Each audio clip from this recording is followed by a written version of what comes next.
industries they're in. We get to hear their personal stories, the opportunities and the challenges that they've also gone through to be where they are, and what this could mean for the next generation. So allow me to introduce my panel. Sit closer to me, I have Mucha Mulingo. She is the president of Organization of Women in International Trade.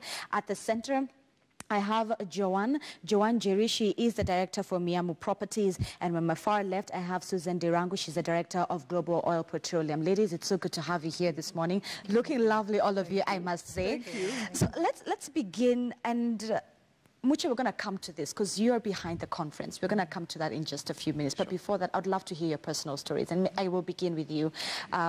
What's your story and why do you see it fit to have a conference on women, about women? Okay. Thank you very much. Really happy to be here. My story is a journey of falling into business by accident. I'm actually not originally from Kenya, so we moved to Kenya in 2008. My husband was moved here with work. And as I navigated the Kenyan landscape, I saw an opportunity to go into business. So started my organization, which is called PTS. We're a consultancy firm, boutique consultancy. And PTS really is all about organizational development. I'm an emotional intelligence practitioner by trade. So we work with organizations to drive performance within, drive performance culture within, and we use emotional intelligence as a tool. Okay. So that's what I do. In OIT, I'm the president for the Organization for Women in International Trade. Took on that role this year, at the beginning of the year. And I work with a team of amazing women. And yeah, so we're really excited that this year we're hosting it's actually a conference that happens annually. OIT Nairobi is a chapter that's part of OIT International. And OIT International has a conference each year. And we're excited this year as a chapter that we're hosting the chapters from all over the globe. They're all converging upon Nairobi. And it's the first time the conference has been on African soil. Right, so this is the first time? No, it's the first time on African soil, but it's a recurring conference. So I'm sure you're quite excited. Super excited. So here you are, you're coming to a new country. Yes. You have no net connections, as they would say in business, that your network is your net worth. Yes. At that point in time, because a lot of young people, be it even women or men, a lot of young people always wonder, how do I get started? I don't know so-and-so. I do not know what to do here. But here you are, you're in a new country, a new environment. You do not have the who's who. At that point in time, what was going through your mind? And how do you overcome such a barrier, that mental thinking of, but I don't know so-and-so? I had some very interesting conversations with God when we arrived in Kenya. You know, if you told me 15 years ago that this is where I'd be, I would have been, you know, like, oh, what? We'd never been to Kenya before, but an opportunity arose for my husband, and we decided, you know, we're an adventurous sort, so we decided we'd take it up. I think that what's worked for me is just being very good at what you do. And slowly but surely, people start talking about it. You get one client and you do a fabulous job, and they talk about you to their clients, to the people they know, and that refers someone else to you. So we've grown very slowly but steadily.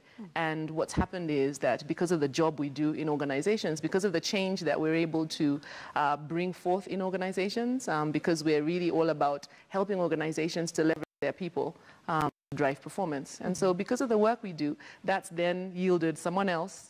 So I think for me, what I used to remind myself was just one step at a time. Right. Just one foot forward. And what that does is it opens up more opportunities for you. But I think more than anything else, it's being good. Being good. I think a lot of times we are short-sighted and we think very much in the short term. So you think about maybe making the most money in this particular deal rather than thinking long-term. I have a very long vision, and so my long-term vision tells me that if I focus here and do a really, really exceptional job for this client, then that client will refer other clients to me. We have clients we've been working with from the time we started the business who are still our clients today. Oh, so beautiful. That's because of the service we provide. Okay, and being good at what you do. Being very good at what you do. Joanne, you're in real estate. Yes. Tell me about your story. How, did you always know you wanted to go into real estate, into business? How did you find yourself here? It accidentally happened to me too, because I got laid off in October 2009, and I was expectant. It was so traumatizing. I sat at a stage and I started crying and wondering, where do I go and where do I start? It was but the beauty about it is I had experience, and still sisters do lobby with each other to get ahead. So I called my sister-in-law and she told me, there's no need to worry. Don't worry, have the baby, then we'll talk after that. So after I had my baby, She introduced, I had worked for advocates for over 17 years. So I started doing conveyancing work. So she would send me to Abbey House to do some work for her. To and fro, I would earn 200 shillings, just a few bucks here and there. Then I came across a former client who I had worked for before, even as a secretary, because that's where I came from. And he gave me some work that moved me to another level. I was able to help him get titles out, doing a lot of conveyancing stuff for him, and that's how I started. So 2009, here yes, you are. Yes. You are expectant. Yes. You're laid off from your job. Mucha was just talking about vision. At that time, could you see your life any better? No, I didn't. It was one day at a time. One day at a time. The person who opened my eyes actually was my husband. He started telling me, I do not want you to be a briefcase agent where you're doing stuff for other people. Why don't you open an office? And that's where Miamu Properties was born. So your husband has been a great factor. A great factor. Susan, you're in oil. Yes. An industry that is well male-dominated. Absolutely. And here you are. And you're the director of one of the oil companies here in Kenya. What's your story? Well, my story is, in the past, I used to challenge myself. If there was an industry I found complicated, I would go into it. So oil was one of them. And I was in a totally different industry before, more than 10 years ago. So I decided I'm going to enter into this industry because I understood nothing about it. So I started off as an employee. 3 years on, for me, I felt I needed to venture out. And when I did, the gap that I saw at the time was that fuel is logistics. So a lot of farms are caught up, the big farms are caught up in logistical issues when they're supplying to their clients. And there's that space when the client has to wait for a long time before they get the product. So I felt that I needed to, satisfy that market. I'm a marketer by training, and I love it. But other than that, I'm also very diverse. So, Susan's story is also quite interesting. Yeah. Susan is like, I don't know something, I'm a jump inside there. So that's very gutsy. Would you say that's one of the qualities that have empowered and gotten you to where you are? The fact that you do not fear not trying out something new. In fact, when you do not know something, that's when you go for it. Yes. What other skills would you say have worked phenomenally for you? Well, I'm a positive person, and I'm a student of life, so I learn. And I also have formed very good relationships, so I've learned also from the time I started from people. And yes, it's male-dominated, so I've learned from the same. And men can be very supportive, very competitive, so you're in their space and they're like, all you need is money for hair and shoes. Why are you fighting for the same clients? And as in, be satisfied with the few that you have, or just one or two to sort out your makeup issues. No way, Susan. Wow. And Joanne, have you faced the same thing in real estate as well? Real estate, mostly in advertising, I guess, where they hike the prices for no reason.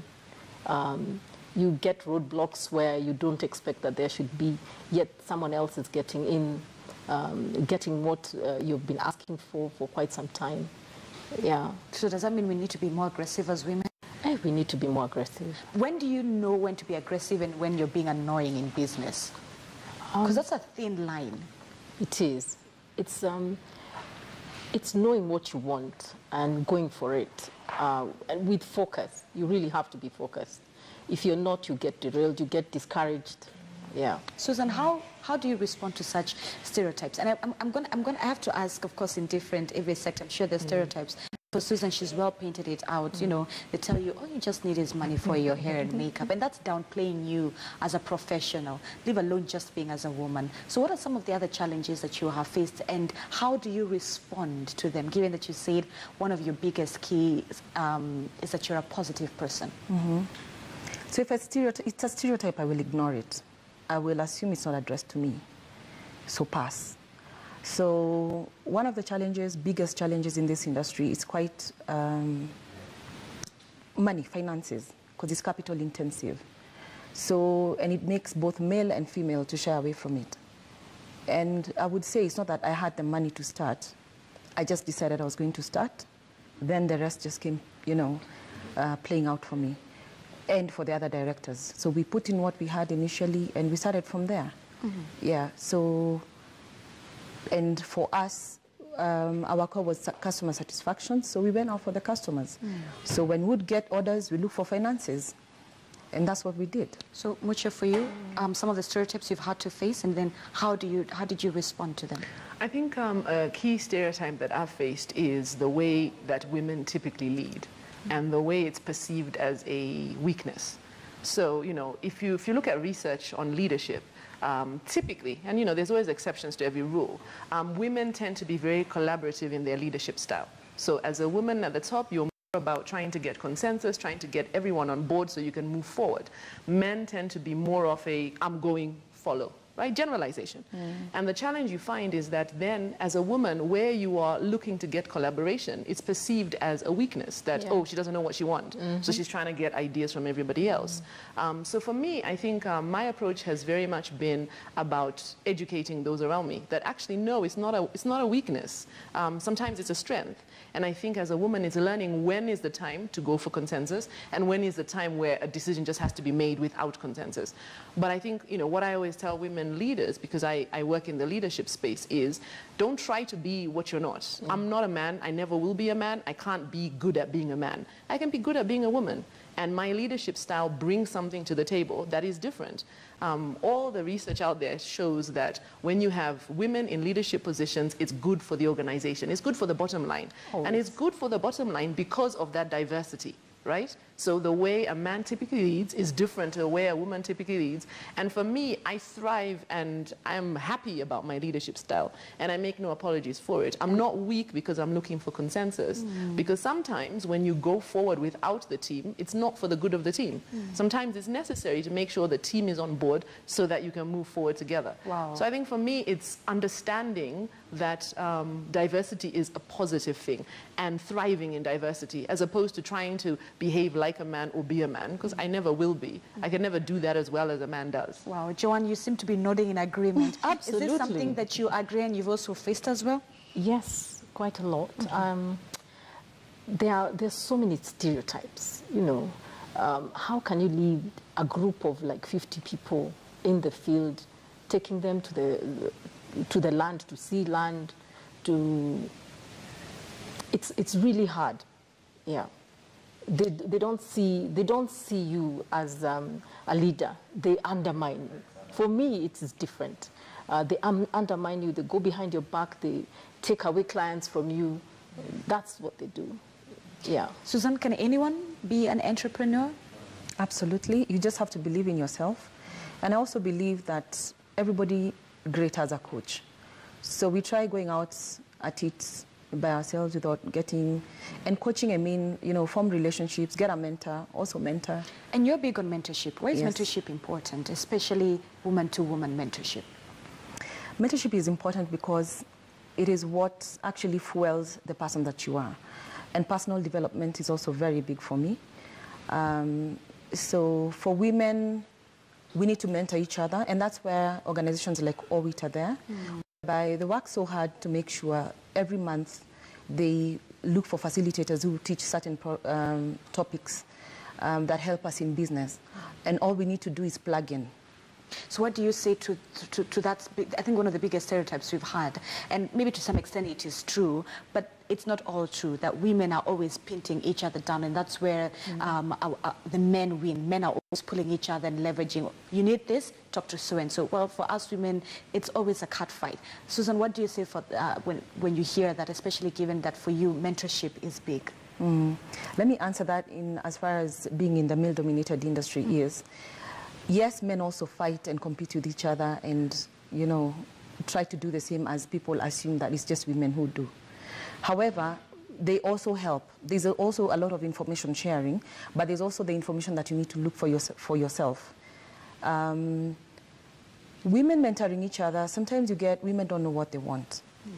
So it is difficult to start, because now if you plug in with such organizations, they help you profile yourself, they help you, you know, profile your business, because you're also a brand as much as your company is a brand. And some of these things you can't do it alone. There's so much to do. You need the help, but we don't plug onto the help.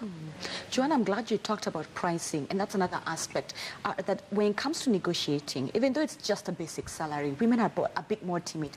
Yeah, just 50 is okay. I'll settle for 50, where you find men will go for 200. Men are a bit more aggressive, be it asking for prices and negotiating. Do you feel the same way, given that also in the sort of business that you're in, a lot of negotiation and a lot of pricing is concerned? I'm not very sure about that. Whilst I was working before, I never had a problem asking for the kind of salary that I